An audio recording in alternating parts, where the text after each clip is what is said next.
좋아요, 구독은 저희에게 큰 도움이 됩니다. 호텔도 아닌데 하루에 100만 원이라는 말 혹시 들으셨나요? 그냥 지나가는 유행어 같지만 이 말이 지금 서울 아파트 시장에서 실제 벌어지고 있는 현실을 딱 집어낸 표현이라면 믿으시겠어요? 오늘은 정말 깜짝 놀랄 만한 초고가 월세 계약 이야기로 여러분과 함께 해보려 합니다. 서울 성수동, 요즘 가장 뜨겁게 주목받고 있는 지역 중 하나죠. 바로 이곳에 위치한 아크로서울 포레스트 아파트에서 전용 면적 198제곱미터짜리 한 세대가 보증금 5억 원에 월세 3,700만 원에 계약이 됐습니다. 네, 잘못 들으신 거 아니에요. 3,700만 원. 한 달 월세입니다.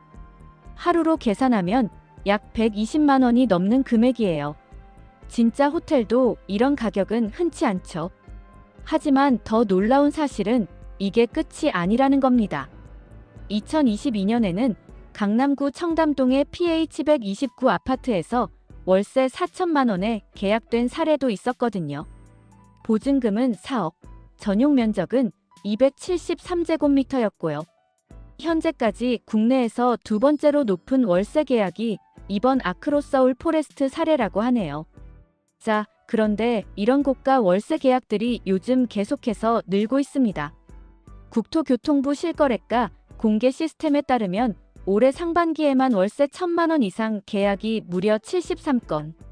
이 통계는 아직 다 집계되지 않은 자료 기준이라서 실제로는 이보다 더 많을 수 있다고 해요. 가장 많이 월세 계약이 나온 지역은 용산구로 23건, 그 다음이 성동구 21건, 서초구 13건, 강남구 12건 순입니다. 공통점은 뭘까요? 모두 준공 10년 이내의 신축 아파트들이고 대형 평형이라는 겁니다. 대표적으로 성동구의 트리마제 아파트는 올해에만 월세 1,000만 원 이상 계약이 12건이나 있었습니다. 요즘 부촌에서는 전세가 아니라 이런 초고가 월세로 거래되는 경우가 점점 많아지고 있는 거죠. 그럼 왜 갑자기 이렇게 고가 월세 시장이 커지는 걸까요? 첫 번째 이유는 전세의 월세화입니다. 전세 자금 대출이 까다로워지고 대출 자체가 줄어들면서 전세보다 현금 부담이 덜한 월세를 찾는 사람들이 많아졌다는 겁니다. 실제로 국토부 통계에 따르면 올해 전월세 거래 중 월세 비중은 60.4%에 달했습니다. 10명 중 6명이 월세 계약을 한다는 말이에요. 서울만 보면 이 비율이 63.6%로 더 올라갑니다. 작년보다 2.8%포인트나 증가했고요. 수도권은 59.3%, 전국은 44.5%니까 확실히 서울이 가장 극단적인 흐름을 보이고 있는 거죠. 두 번째 이유는 영리치 수요층의 등장입니다. 영리치란 소득은 높지만 자산을 매입할 만큼 현금이 넉넉하지 않은 20에서 30대 젊은 부자들을 말하는데요. 이들이 대출을 꺼리거나 혹은 대출을 받아도 집을 매입하기엔 부담스러우니까 그냥 고급 아파트에 새 들어 살겠다는 겁니다. 이분들 입장에서는 2,030억짜리 아파트를 무리해서 사는 것보다 몇 억 보증금에 몇 천만 원 월세를 내고 살면서 기회를 보는 게 낫다고 판단하는 거죠. 실제로 용산의 한 공인중개사는 이렇게 말했습니다. 초고가 월세를 찾는 사람들 대부분이 2030대입니다. 게다가 최근에는 금리도 점점 낮아지니 집주인들 역시 월세를 더 선호하고 있다고 합니다. 그런데 여기서 우리는 또 한 가지 중요한 현상을 짚고 넘어가야 해요. 단지 몇 명의 부자들이 고가 월세를 사는 이야기가 아닙니다. 전체적인 임대차 구조가 바뀌고 있다는 신호이기도 하거든요. 전세가 사라지고 있고 월세가 표준이 되어가고 있다는 건 서민에게는 더 큰 부담으로 다가옵니다. 전세는 그래도 보증금만 있으면 되니까 목돈만 마련하면 몇 년은 버틸 수 있었는데 월세는 매달 수백만 원씩 계속 나가야 하니까 가계 부담이 훨씬 커지는 거예요.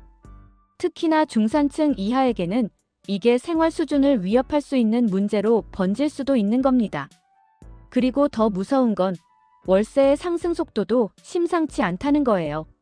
지금 이 고가 월세 시장이 부촌에서만 벌어지는 이야기 같지만 그 물결은 점점 일반 주택 시장으로 번질 가능성이 큽니다. 왜냐면 부동산 시장이라는 건 참고치라는 게 있어서 고가 아파트에서 한번 형성된 월세 기준이 점점 내려오거든요. 강남에서 1,000만 원이면 마포에서는 300만 원, 노원에서는 150만 원. 이런 식으로요. 지금은 고급 주거지를 중심으로 이야기되고 있지만 결국 이 흐름은 중저가 아파트 시장에도 영향을 줄 수밖에 없습니다. 그럼 이런 시장 변화 속에서 우리는 어떻게 해야 할까요? 사실 지금처럼 고금리와 대출 규제가 동시에 작동하는 환경에서는 무리하게 집을 사기보다는 내 형편에 맞는 합리적인 선택이 중요해 보입니다. 누가 뭐라 해도 내 돈 흐름을 가장 잘 아는 건 바로 본인이니까요. 그리고 이런 초고가 월세 계약이 뉴스에 등장할 때 부자들 세상이니까 나랑은 상관없다고 치부할 수도 있겠지만 그 이면에 있는 구조적 변화는 우리 삶에도 조금씩 그림자를 들이우고 있다는 걸 잊지 않아야 합니다. 마치 날씨가 흐려지면 먼데 산부터 뿌옇게 보이다가 어느 순간 내 창밖까지 비가 내리는 것처럼요. 이제는 정말 전세냐 월세냐를 떠나 내가 살 공간, 내가 감당할 수 있는 수준, 내가 지킬 수 있는 일상에 대한 현실적인 고민이 필요한 시대입니다. 오늘 이야기가 조금 놀랍고 충격적이셨을 수도 있지만 이런 변화들이 우리 삶에 어떤 영향을 줄 수 있는지를 미리 알고 계시면 앞으로 더 현명한 선택하실 수 있으리라 믿습니다.